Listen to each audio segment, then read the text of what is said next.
E código aberto ainda. Qualquer pessoa pode pegar e colocar na sua empresa. A gente está vivendo hoje uma corrida. Se você olhar os lançamentos, Vilela, antigamente era isso. O cara lançava esperava um ano, lançava o próximo modelo. Agora é semanas. A gente está num ponto que ontem ou anteontem foi lançado Os agentes da OpenAI, sendo que no Natal no Natal eles lançaram 12 lançamentos em 12 dias de cada dia um lançamento. Tudo bem que alguns eram lançamentos pequenos, mas tiveram lançamentos grandes, como por exemplo, inclusive o A1 Pro e outros lançamentos que assim impactaram bastante no que estava acontecendo. Aí passou o Ano Novo, imagina, feriado, Natal, Ano Novo, agora lançou já o primeiro agente deles. Qual que é o nome do agente deles? Operator. Então, o que é o agente? Até é legal para... A gente estava fazendo as definições, né? Então, vamos retomar um pouco. Então, as AGIs são essas inteligências gerais que podem fazer várias coisas, e uma ASI ou IAS é uma superinteligência, que tem uma capacidade além do ser humano. Normalmente nos filmes que a gente vê essa superinteligência. Por exemplo, no Eu, Robô. O Eu, Robô ali, ele é uma inteligência, ele é um AGI. O robô ali, naquele robô que é o... Qual é que é o nome do robô? Esqueci agora. O robô aquele que está sendo caçado, né? Lene procura aí. E daí qual que é... Mas ali também tem uma ASI ou uma superinteligência que é aquela inteligência que tá controlando os robôs. Aquela é uma superinteligência. Ou na série, por exemplo, que eu acho muito legal essa série, porque ela traz muito esse conceito que é aquela série da HBO sobre os robôs, é Westworld. Lá tem também uma superinteligência que é um núcleo, foi 2 irmãos que criaram lá, etc. Então a superinteligência... Os robozinhos da Westworld seriam, por exemplo, inteligências artificiais gerais. Exato. Podem fazer... talvez lá é até retratado um pouco menos, porque eu acho que eles têm algumas limitações, mas no geral eles são seres humanos, né? Sim. São robôs, mas têm emoção, falam, não sei o quê. Então, essa seria a categoria. O ASI ou IAS seria esse momento após com uma inteligência maior do que o ser humano. Aí a gente pode categorizar também pelo uso. Então, a gente tem os assistentes, que são essas IAs que a gente tem hoje, os chatbots. Você conversa, ele é um assistente. Você precisa de alguma coisa, você pergunta, ele te responde. Mas ele não age, ele não faz algo além de conversar com você. Se você pedir para ele... me pede uma pizza. Pede pizza. Ele não consegue pedir, ele não liga, ele não tem telefone. Enfim. Agora a gente está entrando... Nesse ano, é o ano que eu acredito que é o ano dos agentes. Dos agentes. Então, o agente é aquele que não apenas tem essa inteligência, pode responder e tal, mas ele pode fazer, ele age. Você dá liberdades para ele. Então, esse é um momento muito crítico e muito perigoso.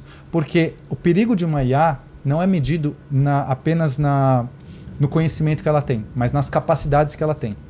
No momento que você dá acesso ao seu computador a um agente, fala assim, cara, você tem acesso a tudo. Você pode apagar meus e-mails, você pode entrar na internet, você pode marcar reunião. Você pode fazer... É um mundo incrível. Pô, usa aí tudo que você quiser e me ajuda aí, ó.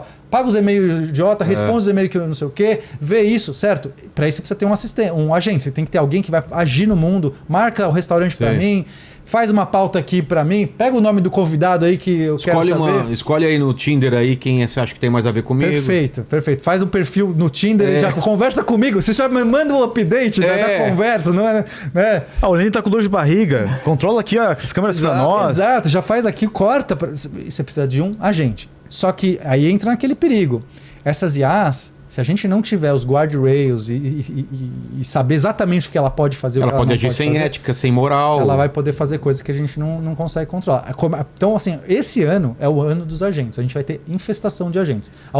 Eu queria viajar, mas, tenho que cuidar do meu pai aí que tá doente. Aí ela pode matar seu pai porque você quer muito viajar. Fala, você não queria viajar, resolvi seu problema aqui.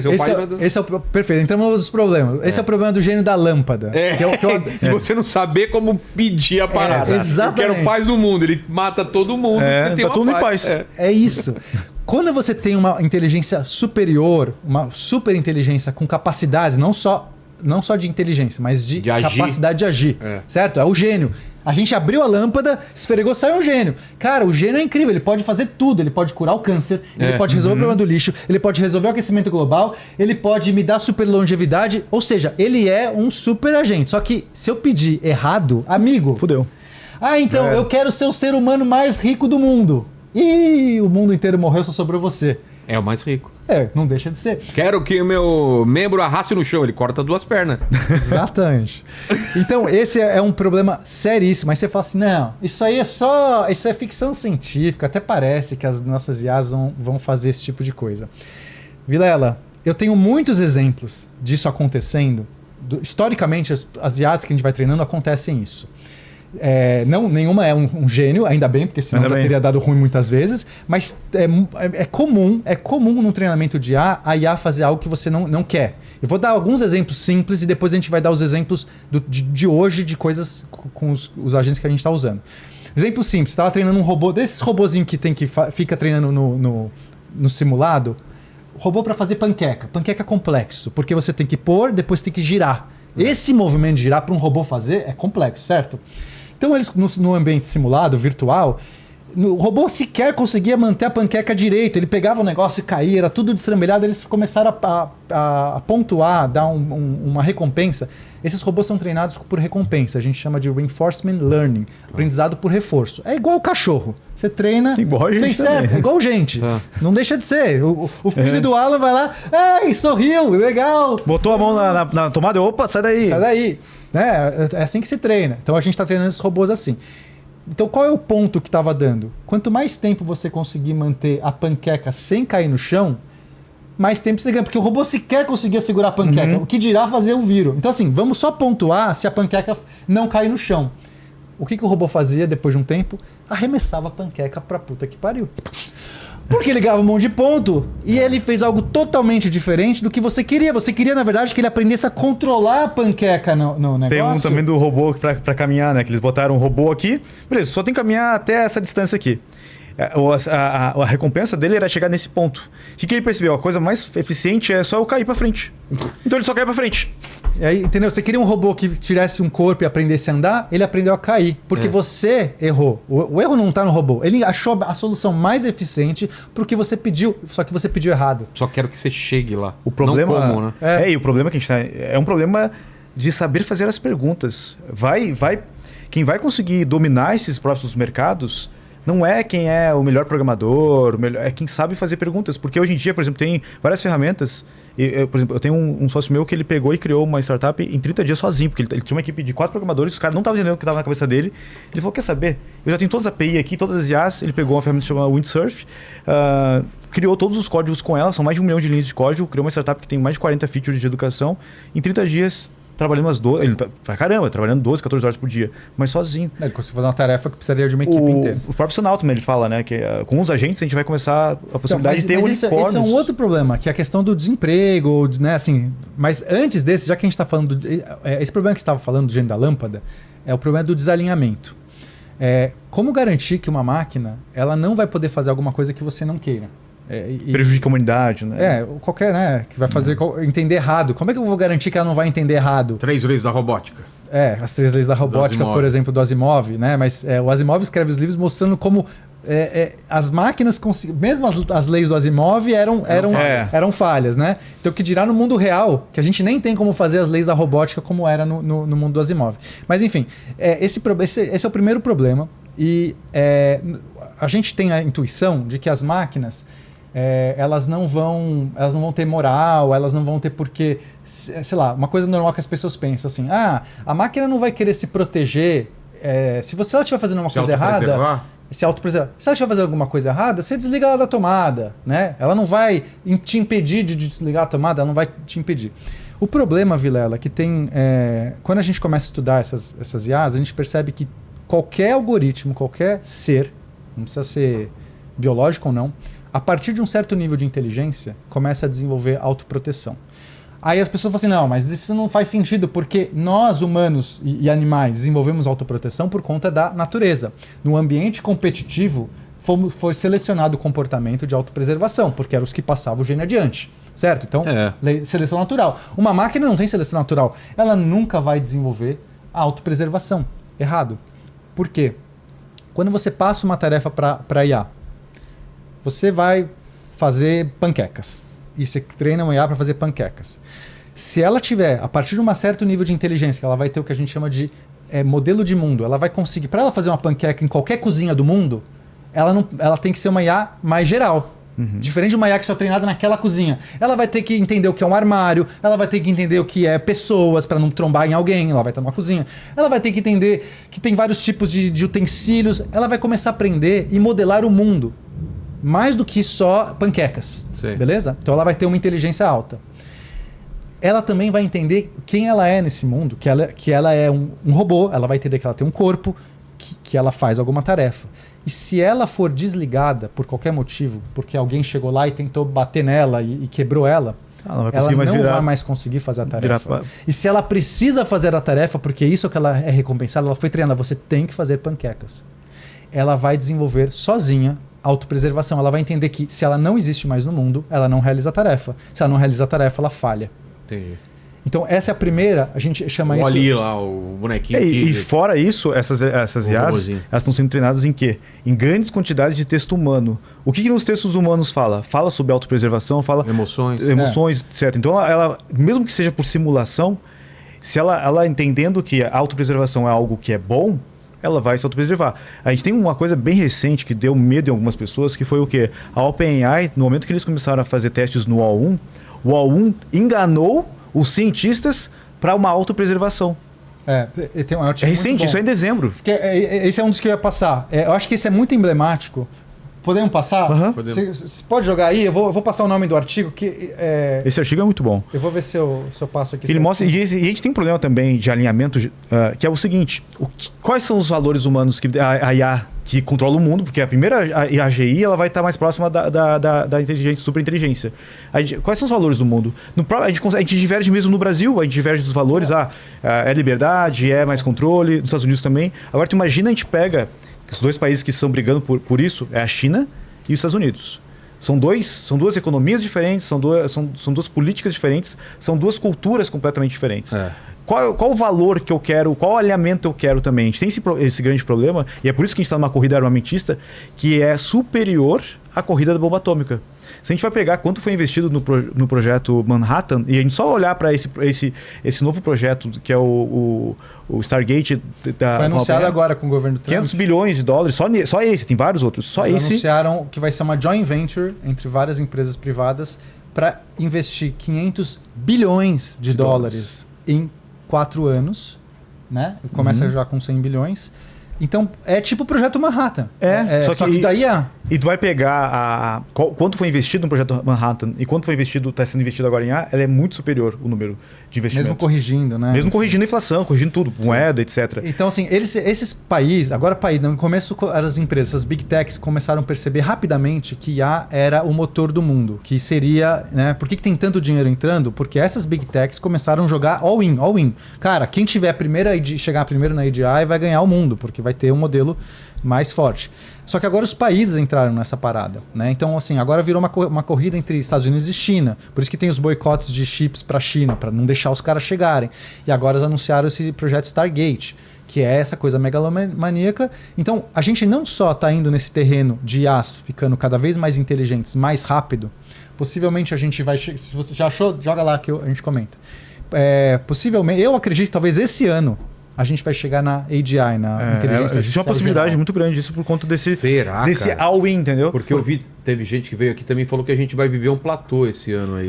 A gente tava... Já ouviu falar? Não, a gente teve várias etapas que a gente... Teve alguns bloqueios. Assim, por exemplo, vários deles falaram, cara, a gente chegou no platô que é cadê dados? A gente precisa de mais dados. Só que acontece, por exemplo, o meu filho, a gente fala...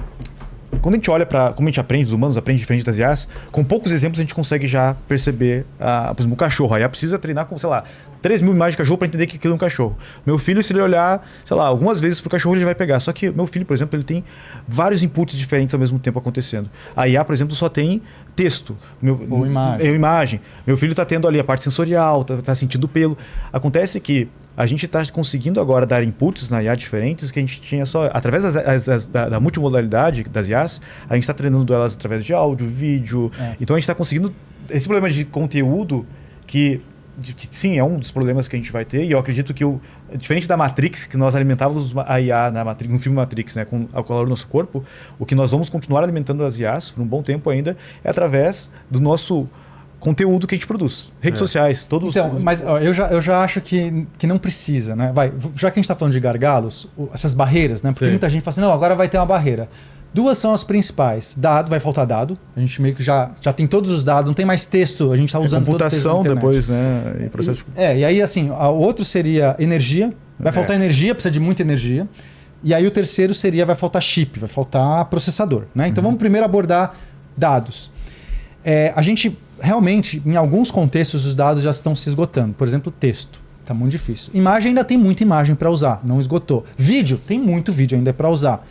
Mas mesmo que a gente esgotasse essas coisas, você pode falar, ainda assim tem uma ordem de grandeza, vai esgotar. O problema não, a solução para isso são os dados sintéticos.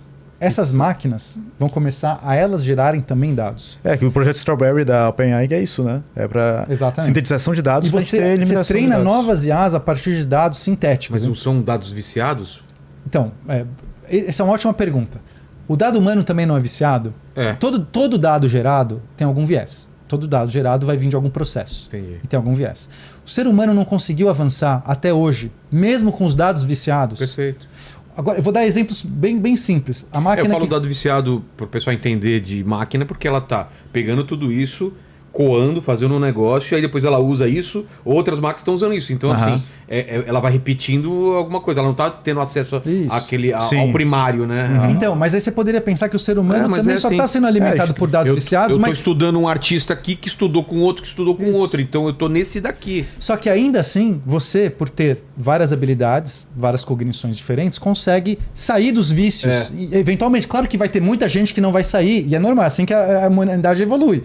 Vai ter muita gente reproduzindo as mesmas coisas e vai ter alguém que vai dar uma sacada, vai juntar uma coisa que ninguém tinha juntado, usar alguma criatividade, vai fazer um dado novo. Que também vai ter algum viés. Todo dado vai ter um viés, mas não importa. Isso nunca foi um elemento para barrar o avanço. A gente quer tirar vieses por vários motivos éticos, mas não é porque tem dados com vieses que você não pode mais avançar. Então, o que as IAs vão fazer, e cada vez melhor, elas vão começar a poder processar todos os dados que já estão ali, encontrar novos padrões, gerar novos dados melhores do que os anteriores, e isso vai ser alimentado de novas máquinas. Esse processo já acontece hoje, Vilela chama destilação. É um jeito de você treinar modelos menores, com menos parâmetros, um cérebro menor, mais enxuto, mais eficiente, a partir de saídas de um modelo muito maior e mais inteligente. E ele consegue, no final, ter a mesma performance, uma performance muito parecida. É a mesma coisa de você procurar na internet e assistir uma aula de um cara que já estudou aquilo. Se você só der as aulas boas para um modelo menor, para uma pessoa, ela não precisa ver toda a bobagem que está na internet, ela vai aprender igual. Então, dados sintéticos vão resolver. Eu tenho só mais um exemplo que eu acho que é muito legal. A máquina que joga xadrez, o AlphaZero, que é uma máquina que joga xadrez melhor que qualquer ser humano, ela nunca nem aprendeu as regras do xadrez. Ela nunca nem aprendeu. Ela nunca viu um jogo de xadrez humano. Isso é importante. Ela nunca foi treinada em nenhum dado humano. Ela ia cometendo erros, se ela fazia um erro, o algoritmo do xadrez dizia assim, isso aqui não pode, mas nem explicava a regra. Tipo, ela começou nem sabendo mover as peças. Imagina isso.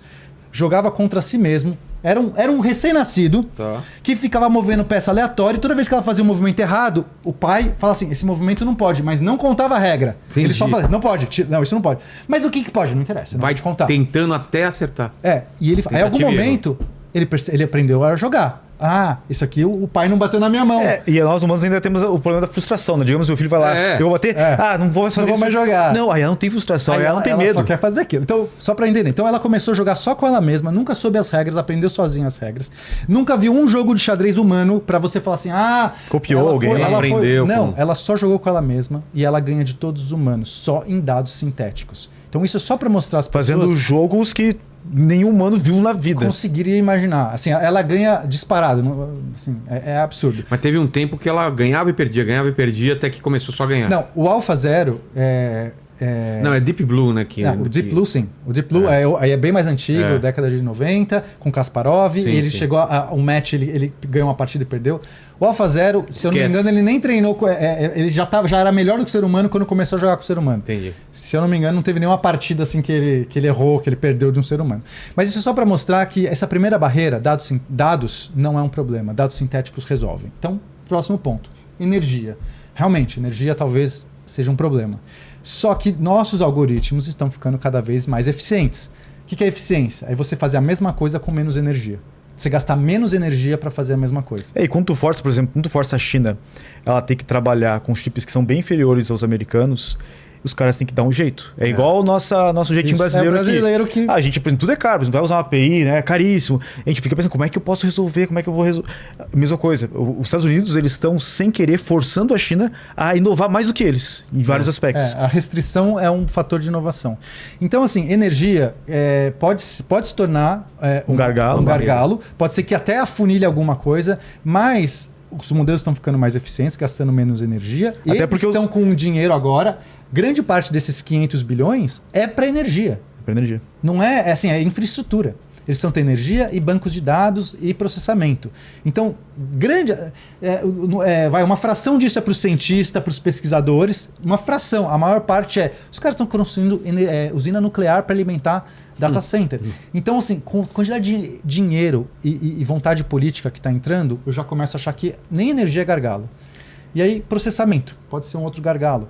Cara, a NVIDIA está colocando... Até porque a IA está ajudando a criar melhores chips. Exato. É o crescimento exponencial. É absurdo. Por exemplo, essa placa de vídeo que a gente tem aqui no computador é uma placa grandona, né?